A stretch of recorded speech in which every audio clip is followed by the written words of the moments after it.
grandes maravilhas do mundo.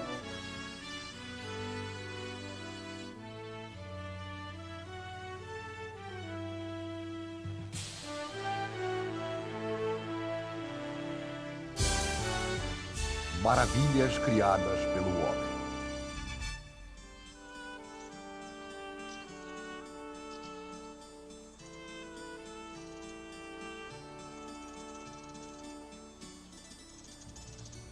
Algumas vezes, não muito frequentes na história da humanidade, a necessidade de construir conspira com uma visão de beleza. O desejo de realizar conspira com a habilidade de criar. E o que nasce, então, é uma obra de rara beleza, uma maravilha. Obras que paralisam, que tiram o fôlego, que parecem gritar: vejam o que nós podemos alcançar. Estas são as eternas realizações do homem. Testamentos duradouros de uma batalha permanente. Deixar uma marca em um mundo efêmero.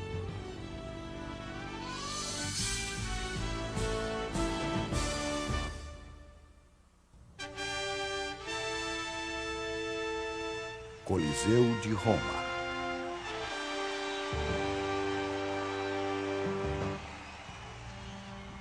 Há quase 2000 anos, os romanos testemunharam uma maravilha.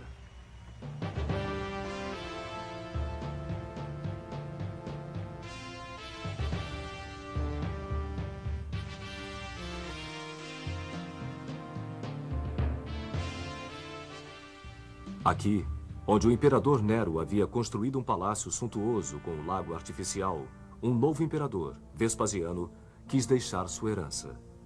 Não com um grande palácio para seu próprio desfrute, nem com um templo para agradar aos deuses, mas com um imenso palácio para o público.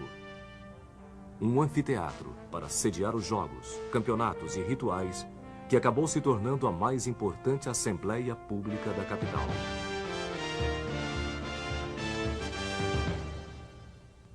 Vespasiano conhecia o valor da atividade de relações públicas.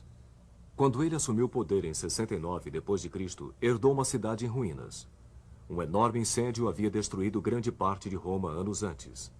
O corrupto Nero, entre outros, havia irresponsavelmente esvaziado as reservas do tesouro, e o Senado romano estava espalhado em campos hostis depois de 2 anos de guerra civil.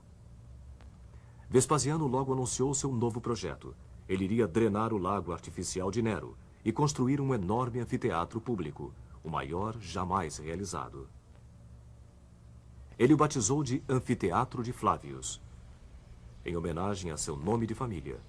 As gerações seguintes passaram a chamá-lo de Coliseu, uma referência às suas proporções colossais. Graças a seu tamanho e a seu trabalho de engenharia, foi considerado o monumento mais ambicioso do mundo antigo.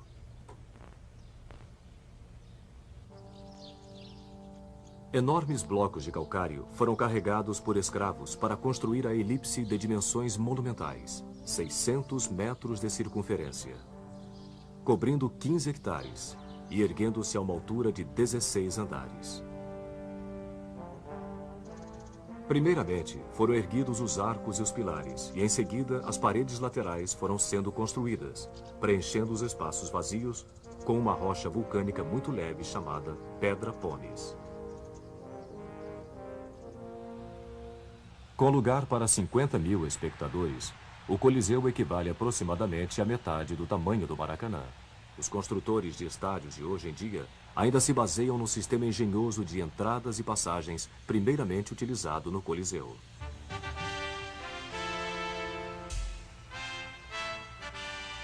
Os 80 arcos estão distribuídos no nível do chão, formando 76 entradas. Os espectadores recebiam bilhetes com o seu número de entrada e podiam achar seus lugares tão facilmente que todo o estádio podia ser acomodado em menos de 10 minutos. Uma vez dentro, o lugar de honra era um grande palanque em mármore, onde o imperador se acomodava com sua comitiva, incluindo jovens virgens. Um pouco acima, sentavam-se cidadãos livres. Mais acima ainda, sentavam-se visitantes estrangeiros e escravos. E, finalmente, em arquibancadas de madeira, ficavam as mulheres e os pobres. Mesmo durante os jogos públicos, classes sociais e status eram os princípios da organização. Mas por que uma obra tão impressionante destinada ao esporte? No início dos tempos romanos, jogos públicos, chamados de circos, eram realizados somente em dias sagrados para homenagear os deuses da cidade.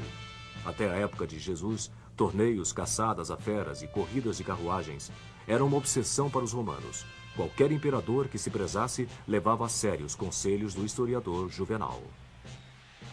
Apenas duas coisas fazem um romano se preocupar hoje em dia: panem et circenses, pão e o circo. A obra de Vespasiano levaria menos de 10 anos para ser concluída. E apesar de ele não ter vivido para ver seu trabalho terminado, o Coliseu permanece o símbolo eterno de toda uma civilização. Os romanos já provaram ser os melhores engenheiros que o mundo já viu. Inventores do arco, da cúpula, construtores de estradas, aquedutos, pontes e banheiros.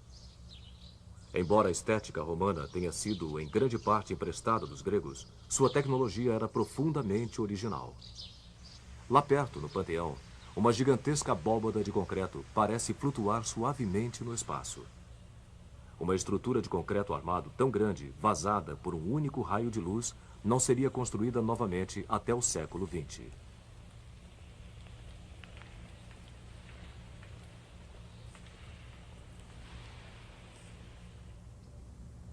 Definitivamente, o Coliseu provou ser a maior herança arquitetônica de Roma.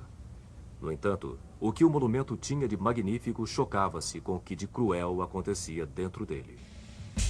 Espectadores ficavam em torno da arena central, onde era espalhada areia para cobrir o sangue derramado no ritual dos jogos.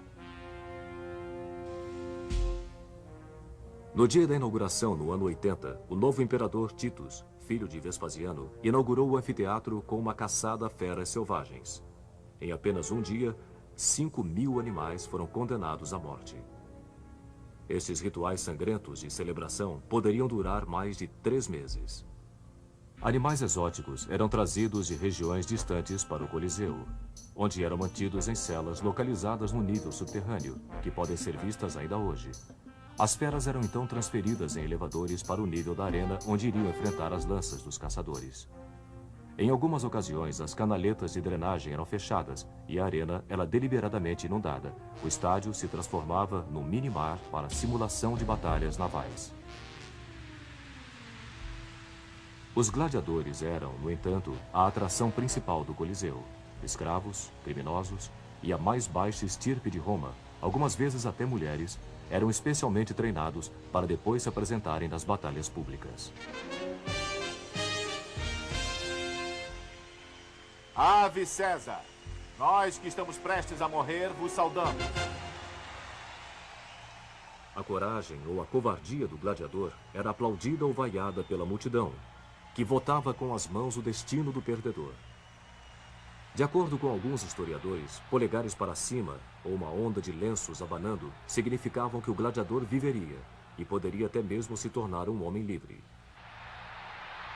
Polegares para baixo condenavam o lutador a uma morte imediata. Por 325 anos, o Coliseu testemunhou inúmeros espetáculos assustadores como estes, e pode ter sido também o lugar onde o martírio dos cristãos perseguidos acontecia. Finalmente, em 404 d.C., todo o sacrifício público em Roma foi banido pelos imperadores cristãos no poder, e o Coliseu, danificado por terremotos e tempestades, se transformou em ruínas.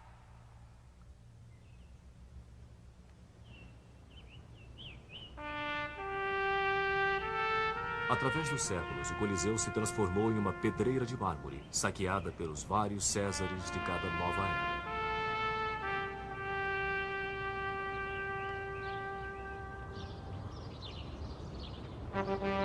Mas o triunfo dos engenheiros continuou de pé, um símbolo fantasmagórico do Império Romano, tanto em sua maior exaltação quanto em sua maior depravação. Séculos depois de sua construção, um monge inglês faria a seguinte profecia: Enquanto durar o Coliseu, Roma viverá. Quando cair o Coliseu, Roma morrerá. E quando Roma morrer, o mundo.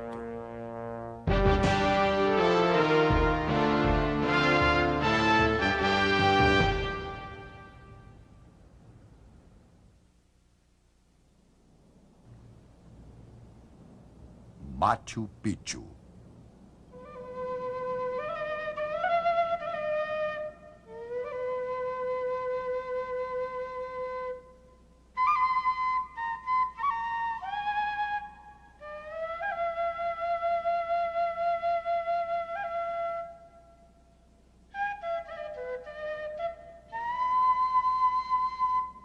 Localizado em meio ao ar puro dos Andes, 2.500 metros acima do nível do mar, um mistério escondido em florestas nebulosas por 4 séculos.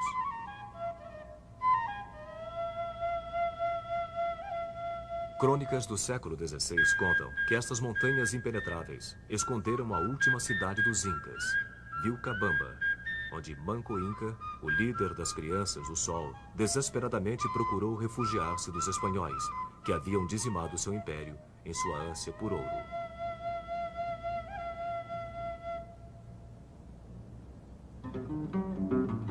Em 1911, um jovem historiador americano, Hiram Bingham, demarcou as inexploradas ruínas do Vale de Urubamba, no Peru. Índios locais o guiaram para o topo de uma montanha remota, a qual, à primeira vista, parecia totalmente hostil ao homem. Os índios chamavam esta montanha de Pico Antigo, Machu Picchu.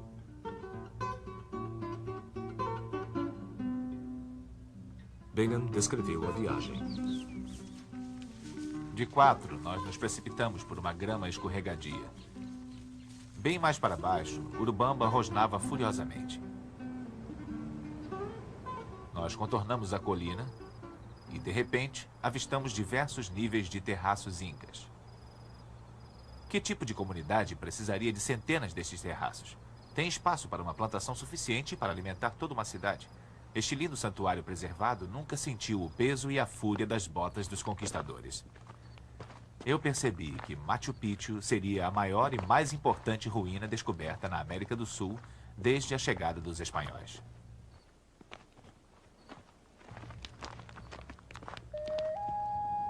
O que Bingham havia visto era extraordinário, mesmo que escondido pelo crescimento da selva. Um platô de 3.200 metros quadrados, com mais de 200 construções de inigualável técnica.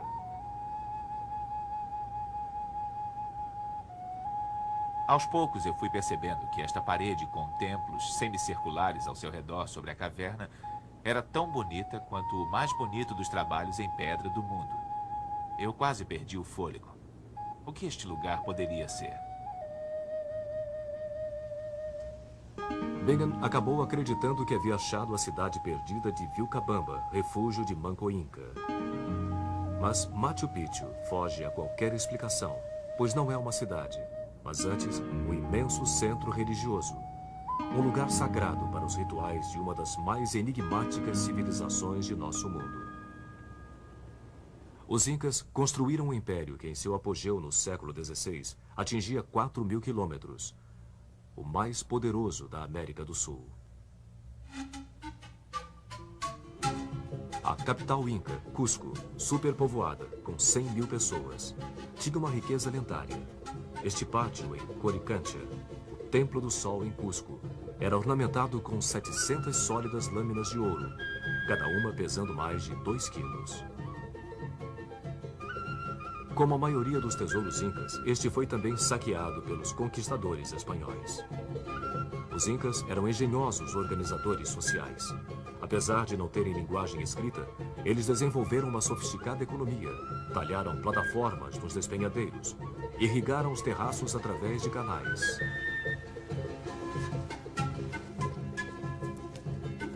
Cultivaram milho, batatas. Domesticaram alpacas e lhamas.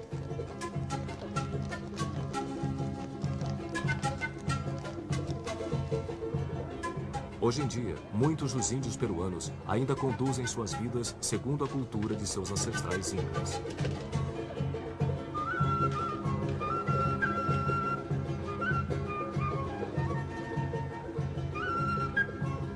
E falam o Quechua, língua dos templos de Machu Picchu.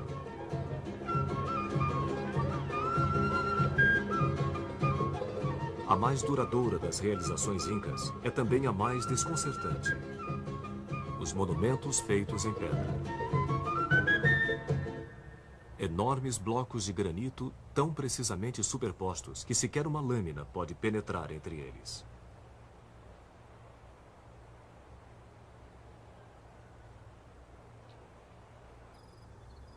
Os construtores arrastaram os blocos de suas pedreiras por quilômetros, e não existem indícios de que eles possuíam rodas, animais de tração ou ferramentas capazes de transportar e construir blocos tão perfeitos. Trabalhadores árduos, tal como seus descendentes, construtores incas transportaram penosamente cada bloco em um ritmo agonizante, arrastando-os pelo solo com cordas de fibras. Algumas vezes as pedras eram tão pesadas que tinham de ser abandonadas no caminho. Mas o homem não era punido. Os incas preferiam culpar as pedras, chamando-as de Sai Cusca, que significa pedra extenuante. Uma vez em seu destino, as pedras eram talhadas e encaixadas em suas posições. Cerca de 40 ângulos seriam esculpidos em apenas um lado da rocha para assegurar um encaixe perfeito ou criar uma delicada curva na parede, assim como no Templo do Sol.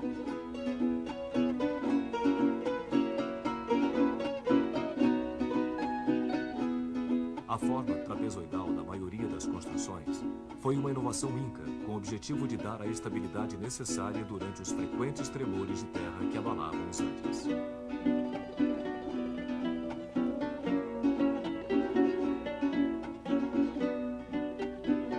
A maioria sobreviveu intacta. Somente seus telhados de palha caíram, vítimas de 5 séculos de clima tropical. Mas o que justifica uma engenharia tão elaborada?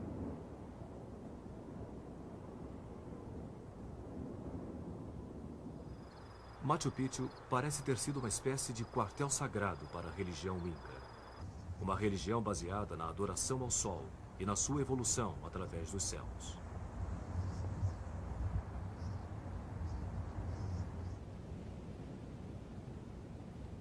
O Intihuatana, ou o lugar de pouso do sol, era um patamar de pedra que permitia aos incas prever os solstícios e equinócios do sol, tão críticos para a plantação e a colheita do milho.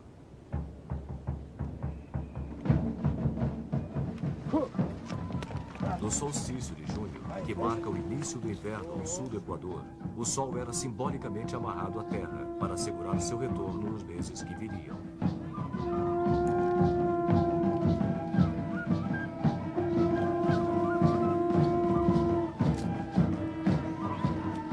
O festival chamado Inti Raymi durava 9 dias e ainda pode ser visto na antiga fortaleza inca chamada Sacsayhuamán.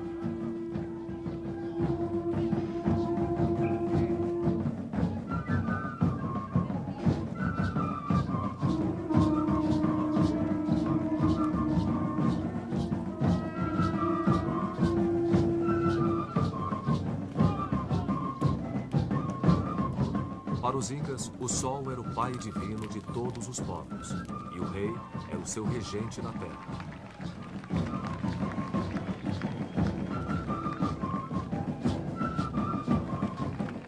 O ouro simbolizava as lágrimas do sol, e o milho era sua obra-prima dourada.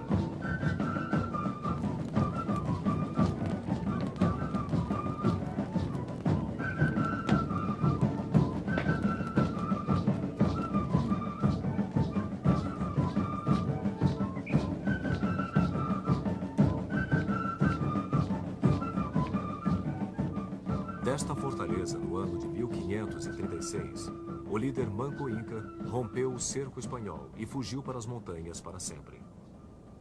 Apenas 4 anos antes, Francisco Pizarro liderou um pequeno grupo de espanhóis até o coração do Império Inca. Atraídos por rumores de fabulosas riquezas e portando armas superiores, menos de 200 espanhóis conseguiram conquistar a população índia de milhões de pessoas. Mataram seu imperador, Atahualpa, e saquearam a capital. Em julho de 1533, os espanhóis já haviam coletado 24 toneladas de ouro e prata.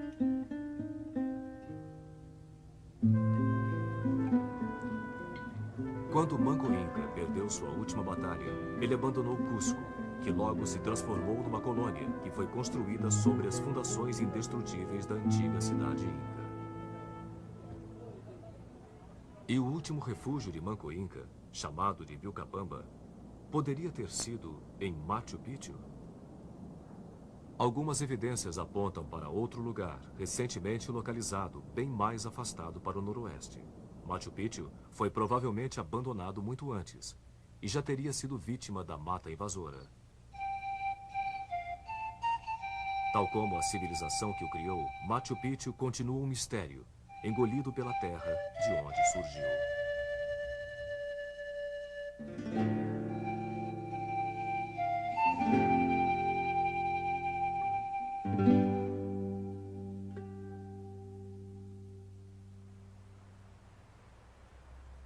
A Muralha da China.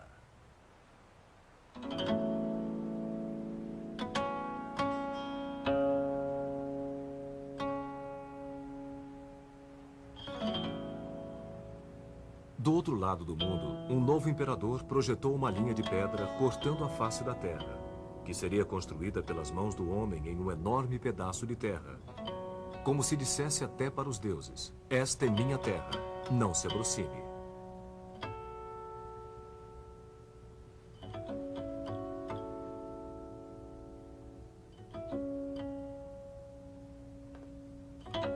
A dinastia Ming da China livrou-se finalmente do jugo dos mongóis, forçando os descendentes de Gengis Khan a se retirarem para as estepes do norte.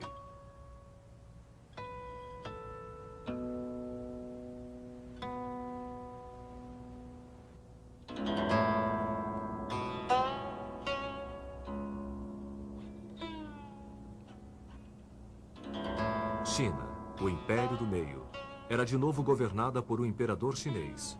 E para defender este império, foi ordenada a construção de uma gigantesca muralha que se estenderia do rio Yalu, na Baía da Coreia, até o selvagem deserto de Gobi. 4.800 quilômetros de tijolo e pedra, 8 metros de altura. A mais longa construção jamais realizada pelo homem e talvez a única estrutura visível do espaço.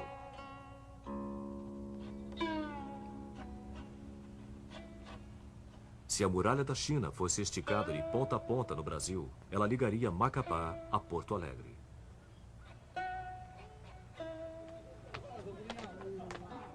A Grande Muralha da China, que vemos hoje, é a mesma que foi construída durante a dinastia Ming, que começou antes mesmo do nascimento de Cristóvão Colombo no século XV.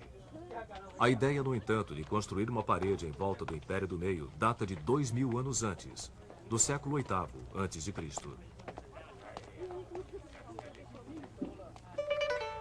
Nesta época, a China vivia um caos.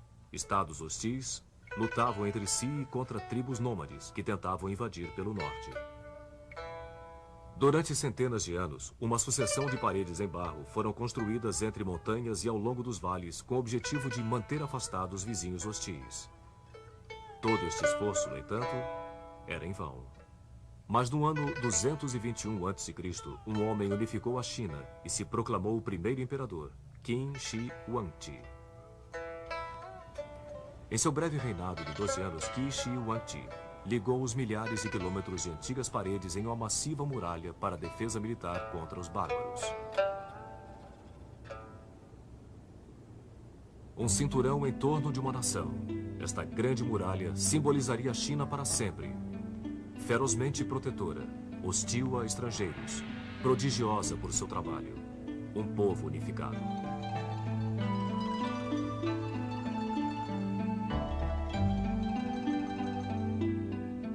A muralha de Qin Shi Huangdi deu aos chineses uma identidade nacional jamais vivida antes. E isto significava segurança. As fronteiras do norte logo atrairiam novos colonizadores e fazendeiros. sua sombra protetora, comerciantes se aventuravam por estradas que levavam ao oeste. Uma viagem pela região que viria a ser conhecida como a Rota da Seda, trazendo as riquezas do Oriente para a Índia, Pérsia e Roma.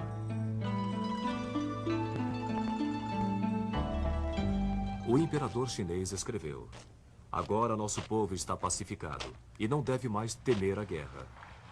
Os homens trabalham na terra, enquanto as mulheres estão engajadas em suas tarefas."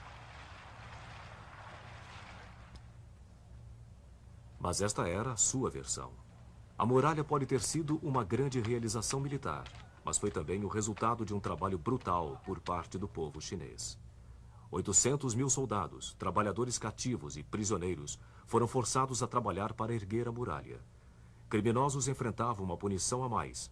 Suas cabeças eram raspadas, suas faces escurecidas e colares de ferro eram colocados em seus pescoços. Nesta situação, eram enviados a províncias distantes para buscar matéria-prima.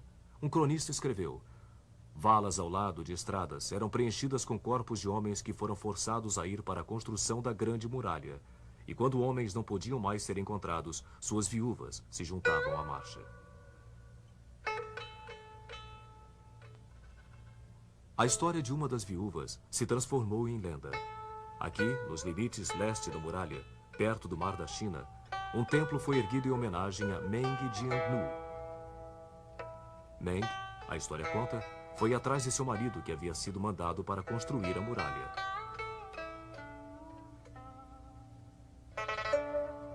Quando ela soube que ele havia sido enterrado entre as barricadas, suas lágrimas fizeram a parede desmoronar.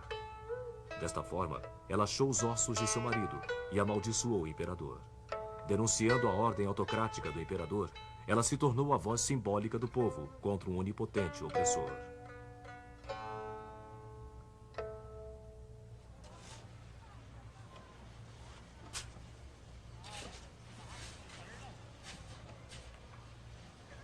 Muito pouco da muralha de Qin Shi Huangdi ainda existe hoje em dia. Esta fortificação de pedra é resultado de 200 anos contínuos de recuperação e obras durante a dinastia Ming. Este trabalho, por sua vez, está sendo restaurado em turnos ainda hoje.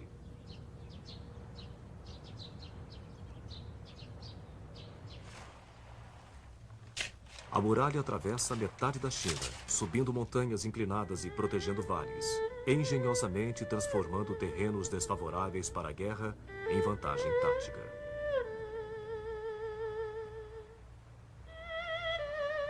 Em Shanhaiguan, uma fortaleza circular de 4 quilômetros quadrados olha o horizonte como se fosse a cabeça de um dragão deslizando em direção do mar. Um fosso de 8 metros de profundidade protege este portão chamado de o primeiro passo para o paraíso.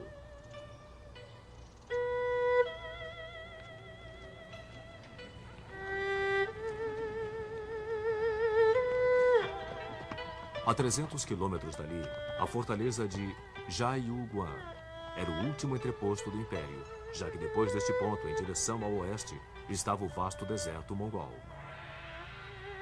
Entre estes dois extremos, existe um conjunto de 25 mil torres de observação, controladas por guardiães que viviam nestes locais.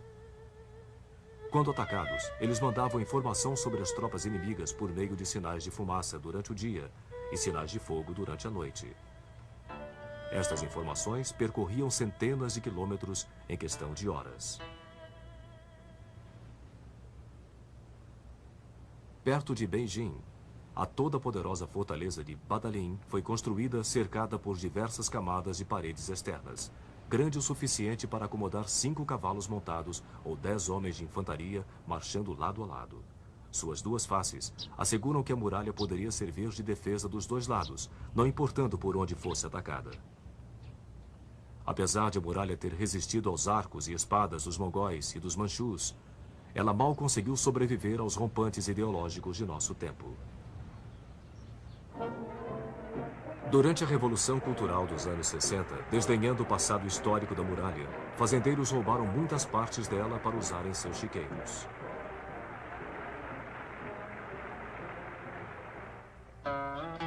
Mas hoje em dia a muralha foi restaurada, não apenas física, mas também figurativamente, de acordo com o papel que ela teve na história nacional da China. Ela novamente existe como uma linha definida, uma marca no terreno, testamento da idade de um povo e de seus ancestrais que a construíram.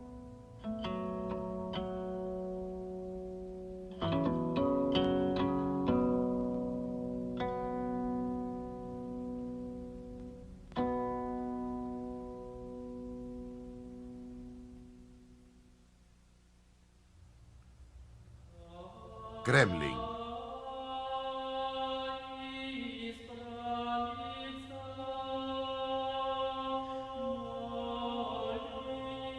Milhares de quilômetros para o noroeste, uma outra parede foi construída para a defesa contra os invasores mongóis. Mas, em vez de estender-se pela paisagem, esta parede cercava uma pequena cidade. É a cidade de Moscou. A palavra em russo é Kremlin. Por 8 séculos, as paredes do Kremlin protegeram as partes cruciais da civilização russa. Dentro de seus 28 hectares estão localizados igrejas, catedrais e os palácios dos czares. Foi dentro do Kremlin que os regimes de Ivan o Terrível e Pedro o Grande nasceram. Que a Igreja Russa Ortodoxa dominou as almas da nação. Aqui estão os esplendores e os excessos dos Romanovs. Aqui foi a capital da República Revolucionária de Lenin. E aqui Stalin fez derramar o sangue de seu próprio povo. Por trás destas paredes, a Guerra Fria foi travada.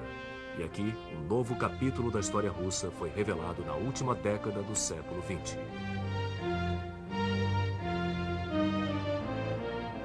Todo o enredo da história do povo russo está incorporado pelas torres e cúpulas deste complexo. É um monumento aos seus maiores esforços e aos seus grandes fracassos. O escritor russo Mayakovsky foi ainda mais além. A Terra, tal como conhecemos, começa no Kremlin. O Kremlin teve, de alguma maneira, um começo mais modesto. Inicialmente, havia apenas uma fortaleza triangular em madeira que protegia os palácios do Principado de Moscou. Através dos séculos, o Kremlin foi se expandindo e passou a incluir igrejas, mosteiros, oficinas, casas. Mas foi Ivan III, conhecido como Ivan o Grande, quem no século XV visualizou que Moscou seria uma grande capital imperial, rivalizando com Roma e Constantinopla em autoridade religiosa.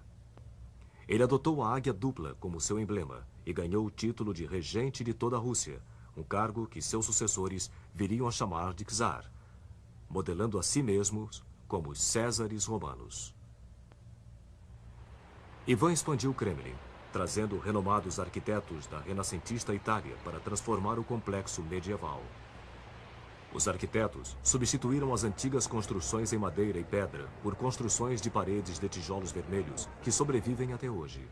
Quase 2,5 km de comprimento e 7 metros de altura.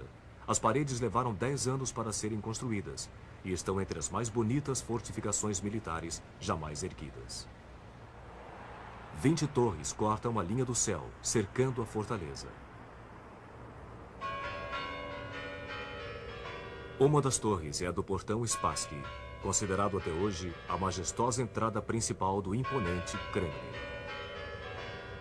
A história conta que quando Napoleão marchou triunfante pelo portão Spassky, seu chapéu de 3 pontas tombou, prevendo o mortal fracasso que seus soldados sofreriam em sua retirada de Moscou. Menos da metade dos seus 600 mil soldados sobreviveu ao inverno. Centenas de canhões que foram abandonados na neve hoje estão expostos desafiadoramente pelas paredes do edifício conhecido como Arsenal.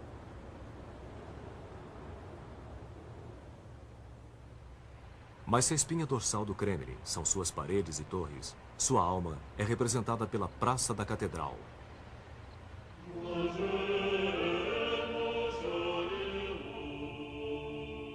Ivan o Grande autorizou a construção de 3 magníficas catedrais para formar o centro da Rússia Ortodoxa. A imensa Torre do Sino acrescentou um ponto de referência para a Praça da Catedral e para toda a cidade.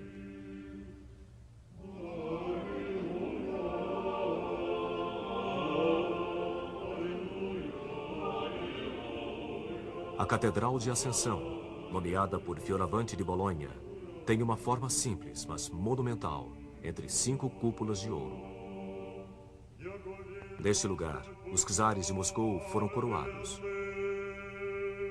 Em seu interior, alguns dos ícones mais sagrados da Rússia ficam expostos. O Redentor dos Olhos Furiosos, carregado como um troféu para as batalhas. A mítica Madonna de Vladimir, conhecida pelos moscovitas como a Dama da Ternura. A próxima construção é a Catedral da Anunciação, que já foi a capela privada dos czares. 9 cúpulas de ouro e um magnífico altar testemunharam os casamentos, batismos e agonias privadas da dinastia imperial. Ivan IV, conhecido como Ivan o Terrível, mostrado aqui no famoso filme de Eisenstein, foi barrado dos cultos por ofensas contra a igreja. Sua arbitrária carnificina dos suspeitos de traição e seus acessos de raiva espalharam terror pela corte. Ele está enterrado no prédio ao lado, junto aos outros czares, na Catedral do Arcanjo.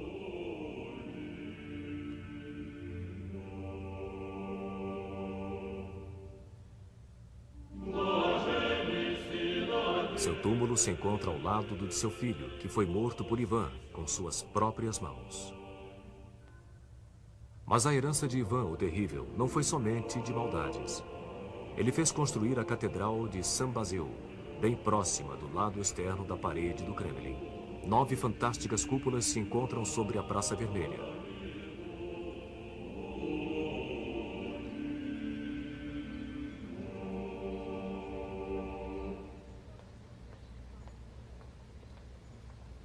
Foi por um capricho de Ivan que a catedral foi construída no meio do barulhento mercado público de Moscou, e não no solene complexo. O Kremlin testemunhou os excessos dos czares em meio à riqueza de seus palácios. Enquanto do lado de fora de suas paredes, servos e camponeses russos enfrentavam uma situação de miséria, a corte dos czares superava as capitais imperiais da Europa. Um visitante, ao ver o Kremlin pela primeira vez, comentou: horizontal e verticalmente, torres e cúpulas, pontas, cones, estruturas em espiral preenchem toda a vista. Deve ter sido invenção de Dante quando chegou aos céus russos.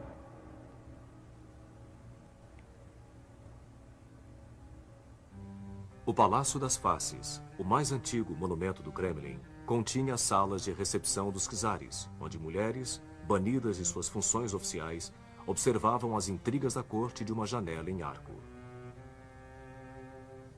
No Palácio Terem, onde se localizavam os apartamentos reais, os tetos e as valetas eram pintados e dourados.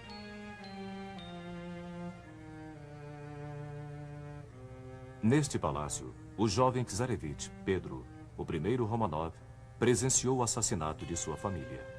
Com apenas 10 anos de idade, ele foi forçado a dividir o trono com seu meio-irmão, literalmente um duplo trono, enquanto sua meia-irmã, Sofia, discretamente passava instruções para o jovem czar.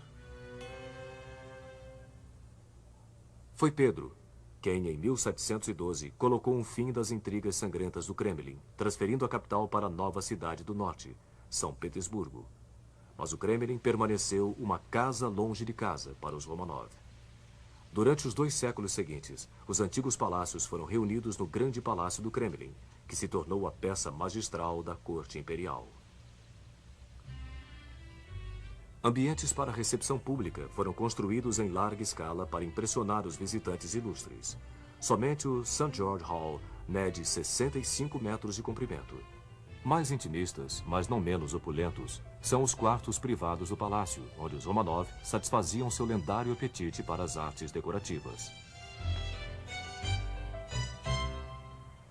Muitos dos tesouros do Kremlin eram eventualmente expostos no Museu Imperial, conhecido como The Armory, onde os esplendores da corte foram cuidadosamente restaurados, mesmo durante a era da dominação soviética.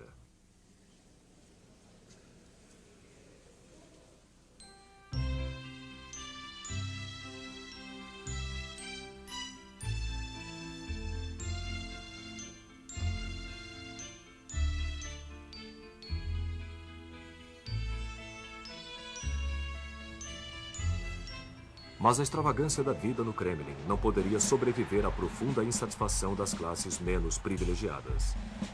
Depois da Revolução de 1917, Vladimir Ilyich Lenin fundou a nova República Socialista. Na primavera seguinte, ele transferiu a capital para Moscou. O Kremlin passou a ser mais uma vez o centro do poder russo.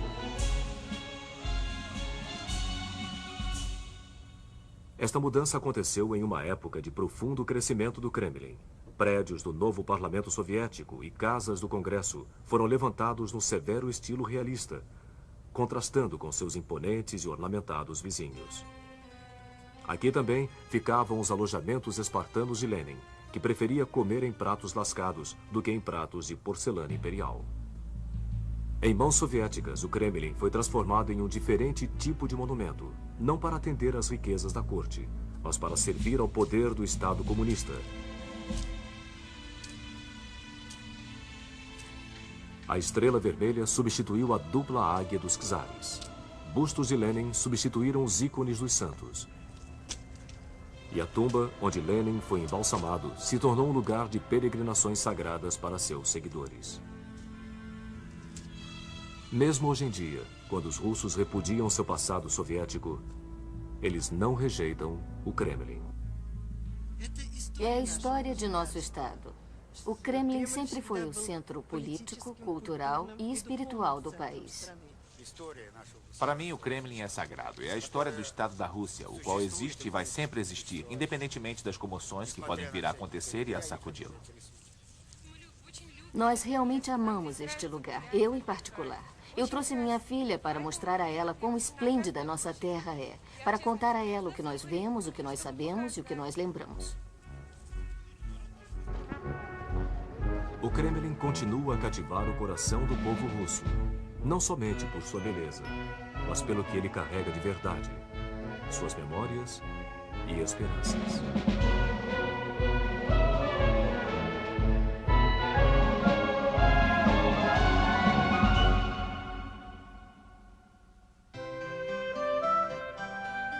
Versalhes.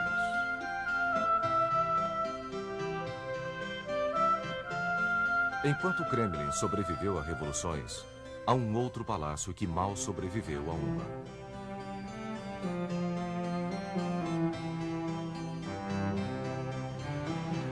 Um palácio tão majestoso, tão pomposo, tão excessivamente aristocrático, que deixou uma dupla herança: a capital da arte europeia e o símbolo da arrogância real.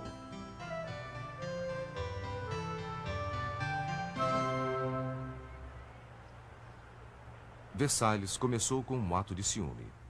Luís XIV, conhecido como o Rei Sol, visitou um magnífico palácio que pertencia a um de seus ministros. O rei se sentiu tão ultrajado com a pompa do encontro no palácio de seu subordinado que mandou aprisioná-lo e saqueou sua casa. O material saqueado iria encontrar seu novo lugar no novo palácio que Luís XIV construiria para uso próprio. Ele escolheu um terreno pantanoso em Versalhes, 18 quilômetros ao sul de Paris. Quando garoto, ele cresceu apaixonado pela casa de caça de seu pai, que se localizava nesta região.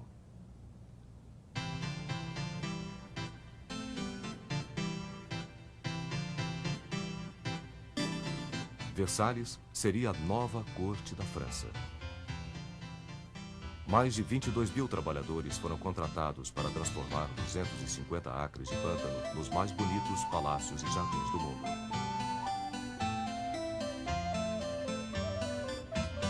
Paisagens foram criadas onde nada existia. Rios foram redirecionados para suprir 400 fontes com milhares de litros d'água.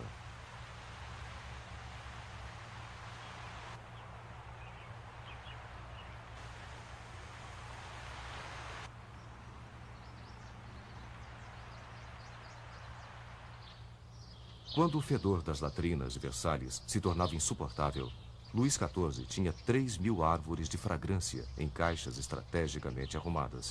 Algumas delas ainda existem na Orangerie. De fato, Versalhes representa o auge da sensibilidade barroca.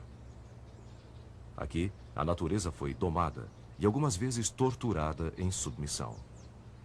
Cada broto, cada galho e cada planta em Versalhes era sujeito à revisão.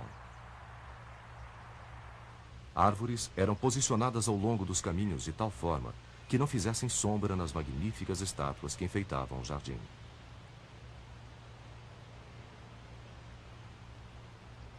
Cerca de 150 mil vasos de flores eram trocados aproximadamente 15 vezes ao ano, para que Versalhes estivesse sempre florido.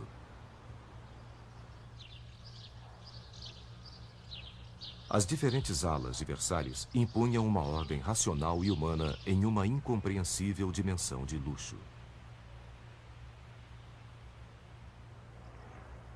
Luís XIV queria um palácio de onde pudesse manter um olho nas intrigas da corte. Desta forma, Versalhes foi construído para hospedar cerca de 3.000 nobres, cortesãos, damas de companhia e todos os seus atendentes.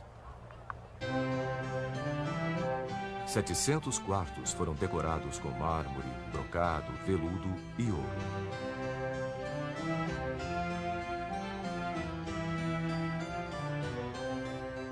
Versalhes se tornou a moradia e o local de encontro da aristocracia francesa.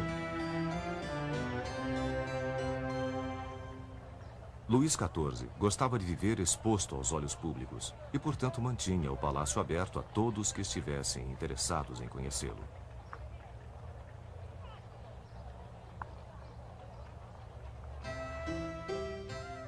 Exatamente no centro arquitetônico deste palácio dourado estava o quarto de Luís XIV.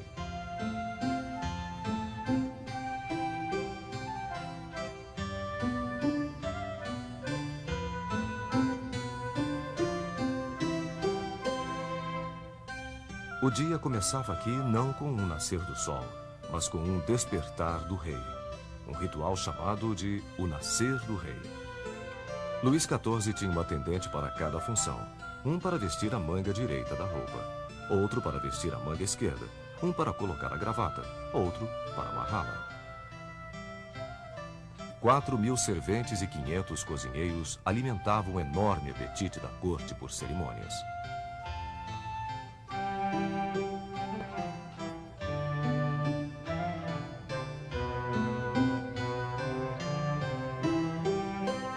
Os dias na corte eram vividos em uma intrincada rede de recepções, encontros, refeições, performances teatrais, peças, apostas, despachos e bailes elegantes.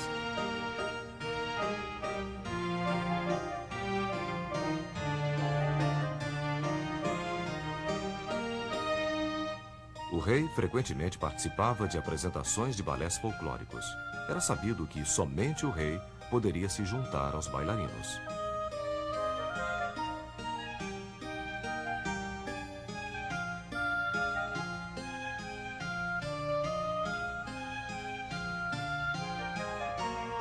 A Sala dos Espelhos era uma das dezenas de salas de recepção. Os 400 espelhos eram posicionados para iluminar a sala durante o pôr do sol.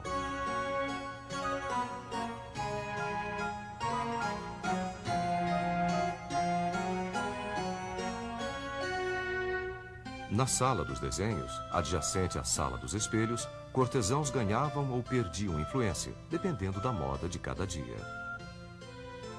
A menor afetação do rei, seja na vestimenta, na cozinha, dança ou arte, desencadeava uma onda não somente por toda a França, mas por todas as cortes da Europa.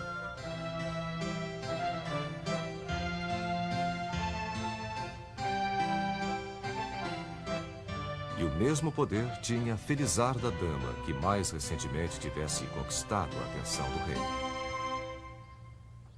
A Marquesa de Montespan manteve esta influência por um certo tempo. Como Luís XIV queria passar algum tempo com ela longe dos olhos da corte, ele mandou construir um palácio menor nos arredores de Versalhes, Le Grand Trianon.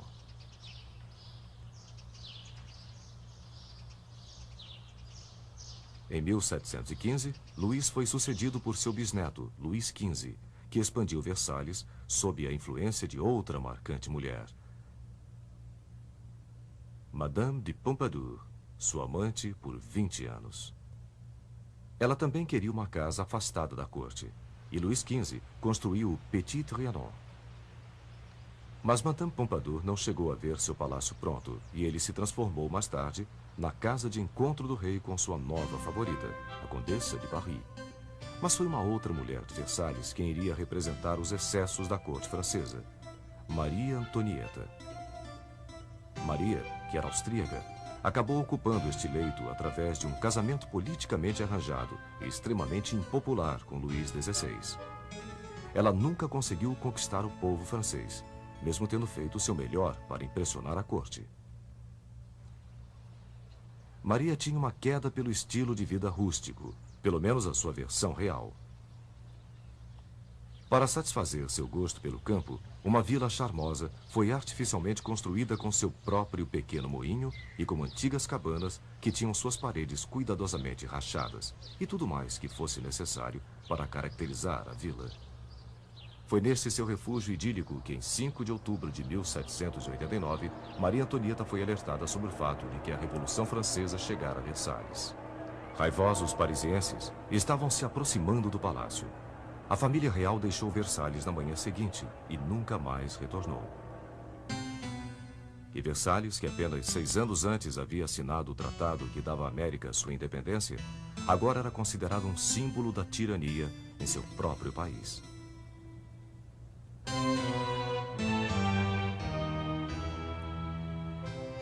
Oitenta anos depois, o autor americano Mark Twain visitou Versalhes. Mesmo o mais democrático dos turistas ficou maravilhado com o que viu. Eu costumava criticar Luís XIV por haver gasto centenas de milhões de dólares quando o pão era tão escasso. Mas eu o perdoo agora. É maravilhosamente bonito. Você fica engasgado, admira e tenta entender que é real, que está na Terra, que não é o jardim do paraíso. E você quase acredita que é parte de um sonho exótico.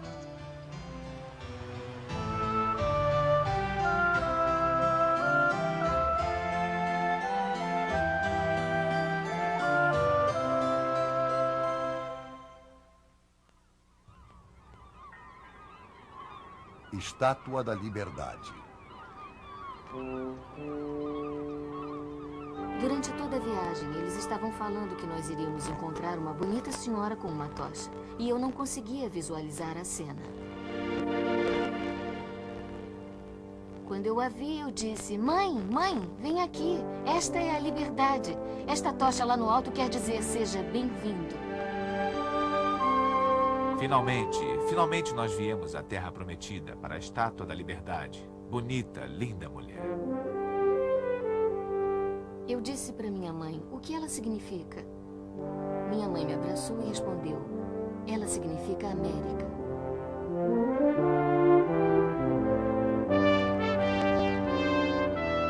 Ela ergue-se das águas da enseada de Nova York. Um colosso moderno de metal, o maior jamais inventado. Até os dias atuais, o mais duradouro símbolo da esperança americana para o país. Tal como os milhões de americanos que passam por ela, a história da Estátua da Liberdade começa do outro lado do oceano, em um país tumultuado. O ano era 1865. Em Paris, o regime duro e beligerante de Napoleão III tornou o democrático sonho da Revolução Francesa em uma memória sombria. Para alguns liberais franceses, a América era a verdadeira inspiração dos ideais democráticos perdidos da França. Eles almejavam a fraternidade que uma vez ligara Washington a Lafayette. Entre eles estava o escultor Frédéric Bartholdi, que pensou em desenvolver um monumental presente para a jovem nação.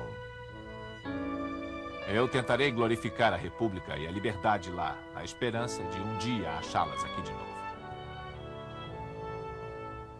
Ele queria que seu presente fosse a primeira coisa que os visitantes vissem quando entrassem no Novo Mundo.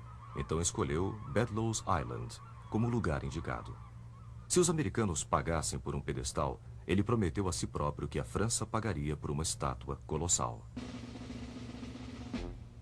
Bartholdi pensava sempre grande. Seus trabalhos mais recentes eram bombásticos e patrióticos, mas eles eram pequenos comparado a este próximo trabalho que iria levar 15 anos para ser feito. Ele nomeou Liberdade Iluminando o Mundo. Moldar a estátua foi a maior realização de Bartholdi. Na França, ele começou a testar modelos em cerâmica e bronze em tamanhos cada vez maiores. Tochas de madeira foram feitas como modelo e, em seguida, gesso era colocado por cima. Em sua oficina em Paris, metalúrgicos cuidadosamente cortaram enormes placas de bronze norueguês em pedaços tão finos quanto uma moeda para se adaptarem aos moldes. Cada detalhe da estátua, desde seu penteado até as pregas do vestido, foi meticulosamente trabalhado. A cor original das peças, um marrom escuro, foi gradualmente se transformando em um cinza claro por causa da maresia do Atlântico. A enorme estátua teria também de resistir a ventos de mais de 200 km por hora sem tombar no mar. Bartholdi procurou o mais brilhante engenheiro civil da França, Gustave Eiffel, para desenvolver um engenhoso sistema de suporte de 1.800 vigas, incluindo um esqueleto principal e uma série de estruturas que permitiriam as placas de cobre expandir e contrair de acordo com o tempo, sem rachar. O andaime desenvolvido por Eiffel era o mais alto jamais criado até então, elevando a gigantesca senhora por sobre os tetos de Paris para que todos pudessem ver. Mas enquanto Paris estava exultante, a América vacilava. As contribuições eram pequenas. Tinham arrecadado bem menos do que os $250 mil necessários para a construção do pedestal.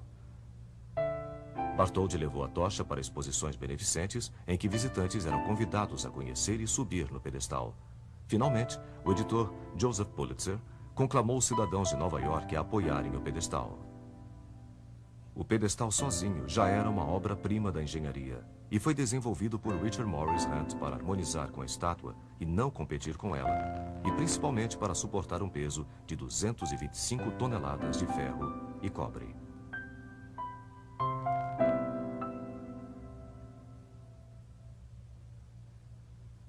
Em 1885, a França havia contribuído com mais de $400 mil para o projeto e Bartholdi havia trabalhado por 14 anos.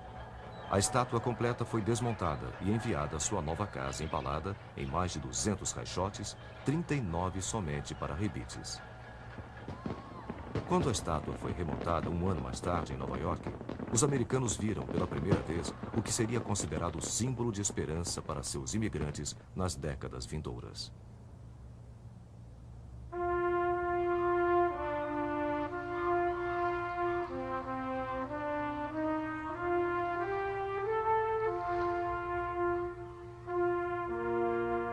A estátua terminada era da altura de 15 andares, com um dedo sozinho medindo 3 metros.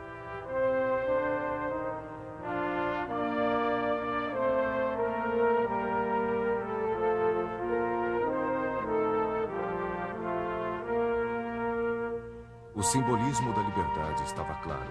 Uma placa com a data de 4 de julho de 1776. Sob seus pés, grilhões rompidos representavam o fim da escravidão. Sua coroa de 7 pontas tenta tocar os 7 continentes e os 7 mares, e carrega o anseio de liberdade de todo o mundo. Bartholdi queria que ela fosse acesa pelo lado de dentro, e no início do século XX, uma fraca luz elétrica saía das brechas da tocha.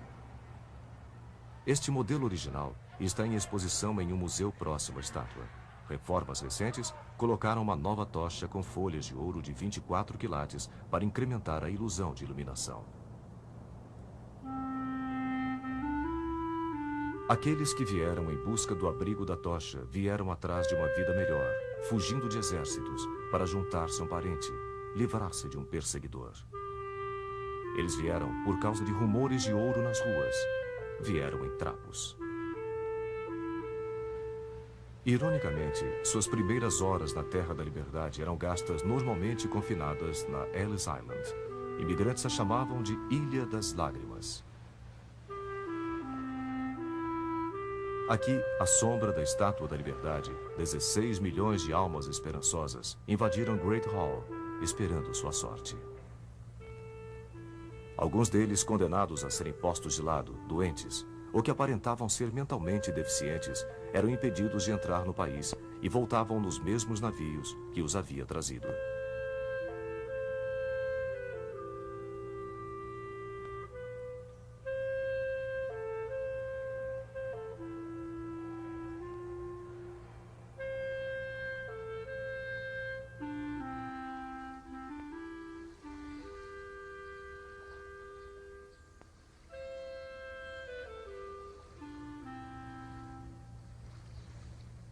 À medida que barcas os levavam para a metrópole de Nova York, eles deixavam para trás a estátua colossal e sua tocha. A poetisa Emma Lazarus, filha de imigrantes russos-judeus, deu à estátua uma definição que Bartholdi não havia pensado. Suas palavras estão embasadas de sentimento de liberdade. Que venham a mim os seus cansados, os seus pobres, a sua massa oprimida que deseja respirar livremente, aqueles barrados no teu cais. Que me venham estes, os sem teto à mercê das intempéries. Ergo minha luz ao lado do portal dourado.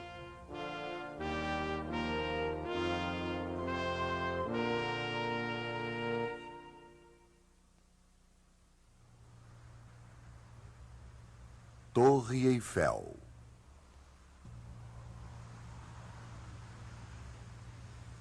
Enquanto os americanos saudavam sua mais nova maravilha importada, em Paris, os franceses estavam construindo uma outra que guardariam para eles. O mesmo engenheiro que havia construído a estrutura para a Estátua da Liberdade recebeu a missão de sua vida. Gustave Eiffel, construtor de pontes e engenheiro estrutural, foi incumbido de construir um monumento para o centenário da Revolução Francesa. Eiffel conhecia tanto história quanto metalurgia. Ferro fundido o permitiria construir uma monumental estrutura com um impacto tão grandioso quanto o da Revolução. Ele planejou uma torre com uma altura estonteante, quase 350 metros de ferro trabalhado, e que permaneceria como a mais alta estrutura do mundo por 40 anos.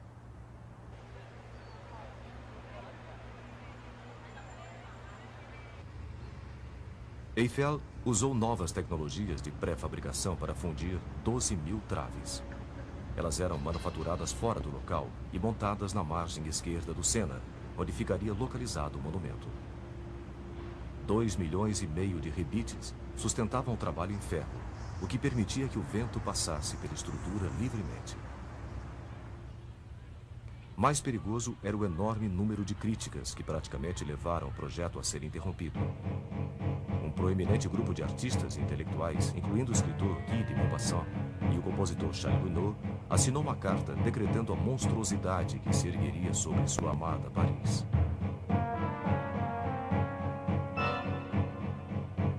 A inútil e monstruosa Torre Eiffel é como uma gigantesca chaminé preta de uma fábrica. Esmagando com sua enorme massa a Notre-Dame. O Louvre, o Arco do Triunfo. Todos os nossos monumentos serão humilhados sob esta mancha negra. Determinado, Eiffel continuou.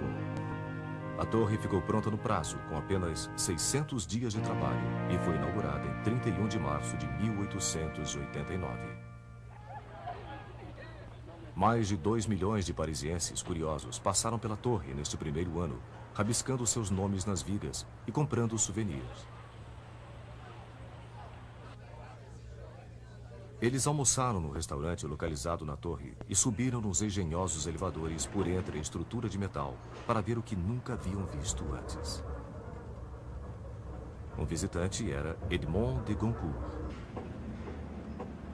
Subindo no elevador, eu tive a sensação, lá no fundo do meu estômago, de que estava em um navio no mar, mas sem vertigem. Lá do alto, nós fomos presenteados com uma visão maravilhosa, além de tudo que poderíamos imaginar na altura do chão, da grandeza, da extensão, da imensidão de Paris.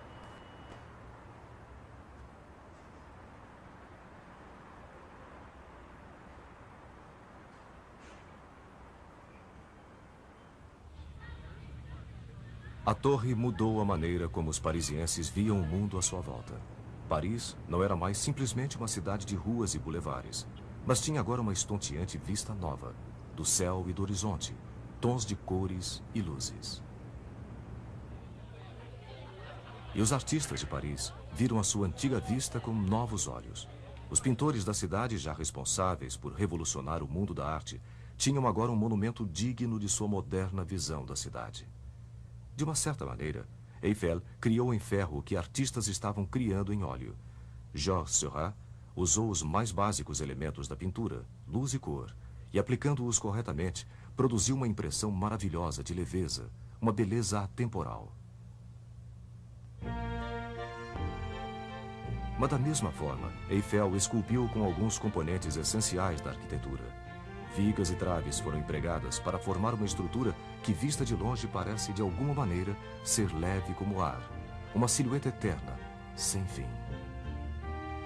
Mais tarde, uma camada de tinta laranja foi adicionada gradualmente, clareando para um amarelo pálido, para intensificar a impressão de que a torre está flutuando no céu. Mas mesmo depois de terminada, a torre sofreu algumas críticas. Maupassant manteve sua posição crítica. Na verdade, ele disse ter gostado de jantar na torre, porque era o único lugar em Paris onde ele não tinha de olhar para ela. A Torre Eiffel chegou mesmo a ter sua demolição programada em 1909. Somente o seu novo uso como torre de rádio a preservava. E quando sua altura ajudou a interceptar as transmissões do exército alemão durante a Primeira Guerra Mundial, a permanência da torre foi garantida.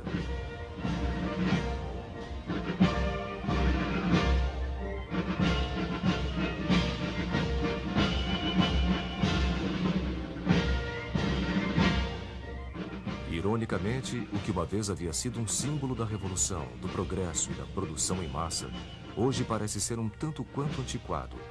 Um pouco da elegância do velho mundo numa metrópole frenética.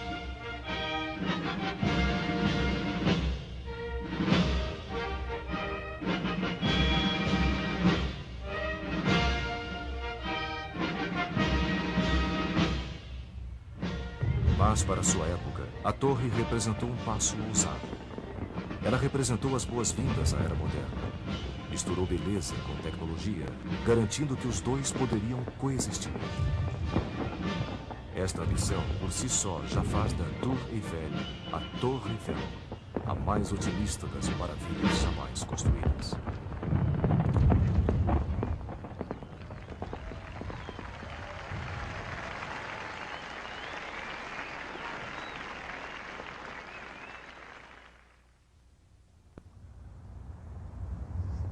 Monte Rushmore e Crazy Horse.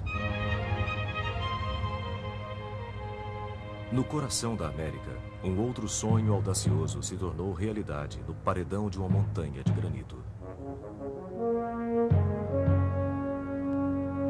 Nas montanhas negras de South Dakota, em meio a desfiladeiros que eram como testemunhas às curvas e à idade do terreno, um homem decidiu colocar sua marca em uma das montanhas. Não apenas uma expressão pessoal de seus dons artísticos, mas um monumento aos princípios fundamentais de uma nação democrática.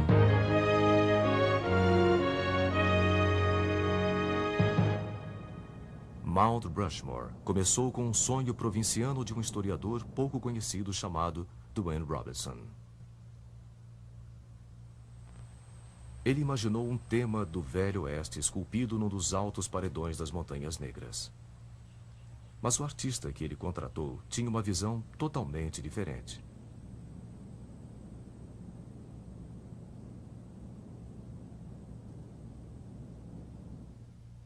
Gutzon Borglum era o filho americano de imigrantes dinamarqueses, um dedicado pintor e escultor que havia estudado com Auguste Rodin e que já havia feito várias esculturas de figuras históricas, tais como Abraham Lincoln e Robert Lee. Neste quadro monumental, Borglum imaginou mais do que um tributo ao Velho Oeste. Em vez disso, ele queria capturar as qualidades permanentes de toda uma democracia. Eu quero alguma coisa na América. Alguns metros de rocha que sejam testemunhas de todas as grandes realizações que conquistamos enquanto nação.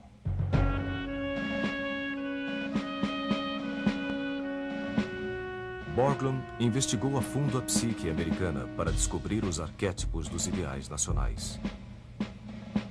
George Washington, que para Borglum era a incorporação da liderança democrática, o herói da Revolução e o homem que deu dignidade à causa da liberdade americana. Thomas Jefferson, estadista e filósofo, autor da Declaração de Independência e profundo defensor das liberdades individuais. Abraham Lincoln, que simbolizou a força da União Americana e o direito de todos os cidadãos à liberdade. E Teddy Roosevelt, personificação da robusta expansão da nação, com o comprometimento de preservar seus recursos naturais e de promover liberdade empreendedora.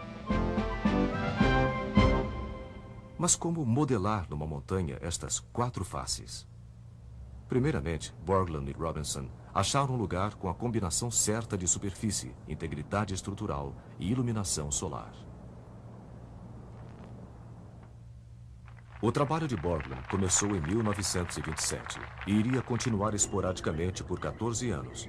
Envolveria mais de 300 trabalhadores e, finalmente, custaria quase $1 milhão.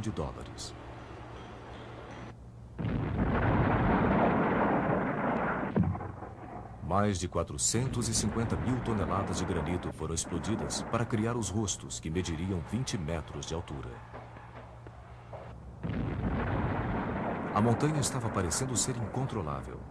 Pedras instáveis forçaram Borglum a dinamitar sua primeira tentativa, que colocava Washington e Jefferson em lugares opostos.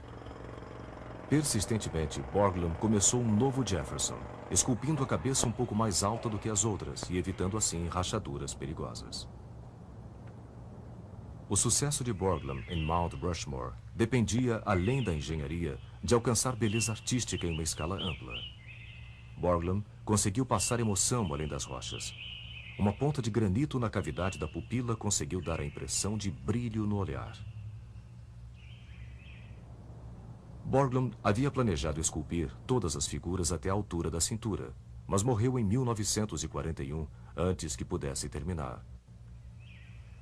Seu filho, que apropriadamente recebeu o nome de Lincoln, completou as cabeças, mas o começo da Segunda Guerra Mundial impediu que houvesse qualquer cerimônia de inauguração. Finalmente, 50 anos depois de estar pronto, Mount Rushmore foi oficialmente inaugurado em julho de 1991, colocando o selo final num monumento que veio para representar as conquistas do espírito humano. Gutzon Borglum. Nós acreditamos que o memorial à nação deve ter serenidade, nobreza, poder, tal como tinham Washington, Jefferson, Lincoln e Roosevelt, esculpido nas alturas o mais perto do céu que podemos, para mostrar à posteridade que tipo de homens eles eram. E aí devemos rezar para que estes marcos durem até que o vento e a chuva os desgastem.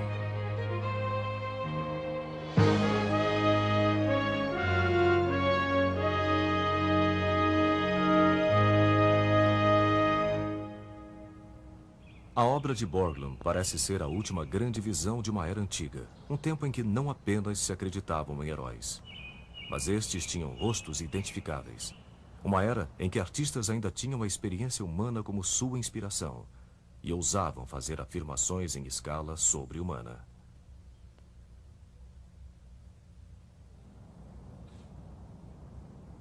Existe outra grande maravilha sendo desenvolvida, mesmo em nossa era impaciente. E ela está localizada a apenas 27 quilômetros da obra-prima de Borglum, em Mount Rushmore. Aqui, um órfão meio americano, meio polonês chamado Korczak Ziolkowski começou a mais ambiciosa escultura em rocha de todos os tempos.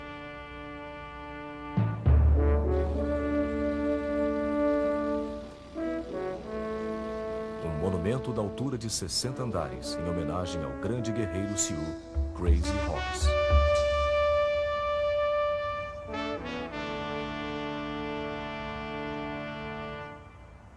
Durante os anos 30, enquanto os rostos de presidentes americanos descendentes de europeus começavam a tomar forma na rocha de granito em South Dakota, o chefe urso em pé, da nação Sioux, fez a Korczak uma pergunta desconcertante.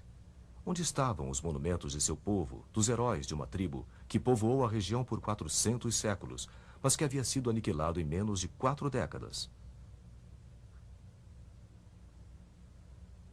A resposta de Korczak foi que ele dedicaria o resto de sua vida à construção de um moderno colosso, ao Crazy Horse. A escala é inacreditável. Todas as 4 cabeças de Mount Rushmore caberiam em apenas uma cabeça do Crazy Horse. Korczak viu nesse lendário guerreiro a dignidade heróica de um povo vencido. Ele se dedicou à sua tarefa com a mesma perseverança que seu outro herói e mentor, Gutzon Borglum. Excêntrico e visionário, Korczak investiu milhares de dólares de seu próprio bolso nos direitos sobre a montanha. E em 1947, com menos de $200 de capital próprio, ele começou sua tarefa hercúlea. Eu sou um contador de história na pedra, mas isto é tudo o que eu sou. Eu quero dizer ao mundo que existiu aqui, em uma determinada época, um povo que era admirável. Eu não pretendia fazer isto tão grande. Eu pretendia fazer algo em torno de 35 metros de altura. Puxa, uma figura com 35 metros parecia nada, e aí eu resolvi, vou esculpir toda a montanha. Depois de 4 décadas, 8 milhões de toneladas já haviam sido tiradas da montanha. Korczak sabia que não viveria para ver seu trabalho completo. Quando morreu em 1982, deixou planos para a continuidade da obra, que está agora sendo trabalhada por sua viúva Ruth e a maioria de seus 10 filhos. Eu acho que ele pensava que não havia limites para o que se quer fazer quando realmente se deseja fazer. Se você realmente acredita naquilo, trabalha duro o suficiente e está disposto a pagar o preço necessário, você pode fazer o que quiser. Você pode ser o que quiser neste mundo.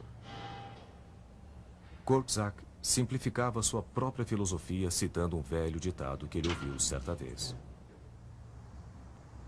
Quando as lendas morrem, os sonhos acabam. Quando os sonhos acabam, não existe mais grandeza.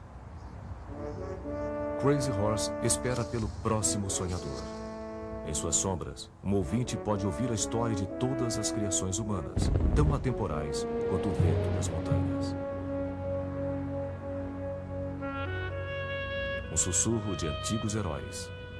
A inspiração de antigos realizadores. É um chamado a grandes visões e grandes realizações. Um apelo para deixar uma marca, para criar uma nova maravilha.